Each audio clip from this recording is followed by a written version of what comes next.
They had never seen each other, never spoken a single word. Yet on the day of their wedding, as the village drums echoed through the hills, they both smiled. Not because they were in love, but because they were ready to trust the love their parents had chosen. They stood as strangers on their wedding day, two hearts, one tradition.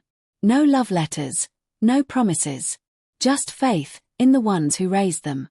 In a world where love is chased like the wind, they let it come to them, quietly, through the wisdom of their parents.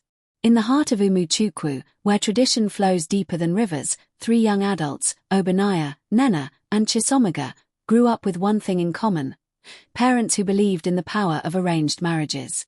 And while the world around them changed, radio signals in the air, new city clothes, and the tempting whispers of modern romance, these three trusted something old.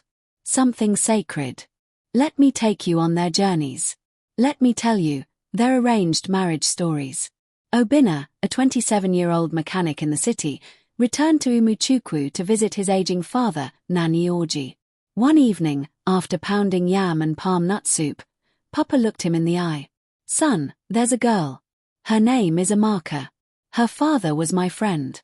I made a promise, and now I want to keep it." Obinnaya was hesitant. He had just left a city girl named Vanessa who ghosted him for a richer man. His heart was tired. But something in his father's voice, calm, sure, made him agree. On the day of the introduction, Umuchukwu arrived with soft eyes and a laugh that sounded like rain on a zinc roof. They exchanged greetings like old friends.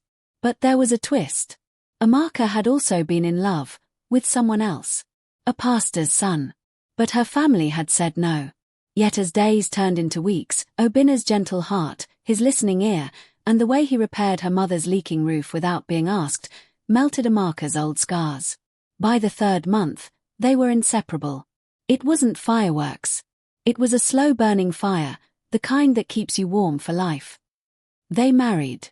And when Umuchukwu gave birth to twin girls, she named them Grace and Peace, what Obinnaya had given her. Nnenna was a sharp-tongued tailor in the neighboring village of Ndiala. She didn't believe in arranged marriages. "If I'm to marry a man, let him pursue me, not be delivered like yam to my door," she often said. But when her mother fell ill, she revealed a secret.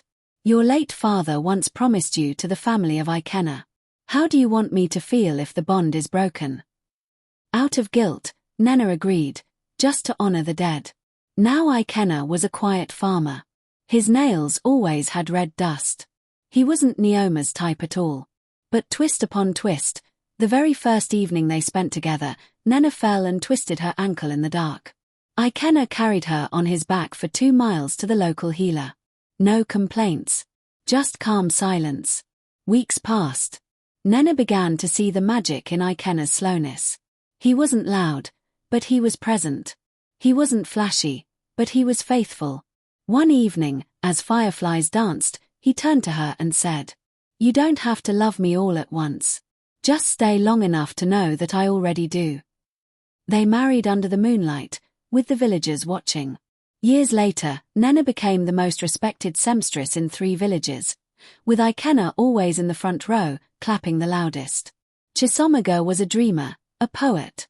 He wrote verses in the sand and believed love should be like the novels he read at night. When his parents arranged a meeting with Adaobi, a midwife he'd never met, Chisomaga laughed. What if she has no poetry in her soul? But when he saw Adaobi, her eyes deep as rain pools, her voice like distant drums, he didn't see a stranger. He saw a stanza yet to be written. Still, Adaobi was guarded. She had once been jilted at the altar. But here's the twist. Chisholm read one of his poems at their introduction. A simple line. "You are the answer to a question I didn't know I was brave enough to ask." Adaobi broke down in tears. For once, someone saw her heart, not just her healing hands. They got married. And every year, on their anniversary, Chisomaga writes her a new poem, always ending with the line, "Thank you for saying yes before I even spoke." They were stories woven not with wild romance, but with trust, patience, and honor. Obinnaya, Nnenna, Chisholm, each walked a path their parents lit, but found their own joy along the way. Arranged marriages may not be perfect. But sometimes, when hearts are open, they become exactly what they were meant to be, divinely arranged. Moral of the story. Sometimes, love doesn't arrive with thunder.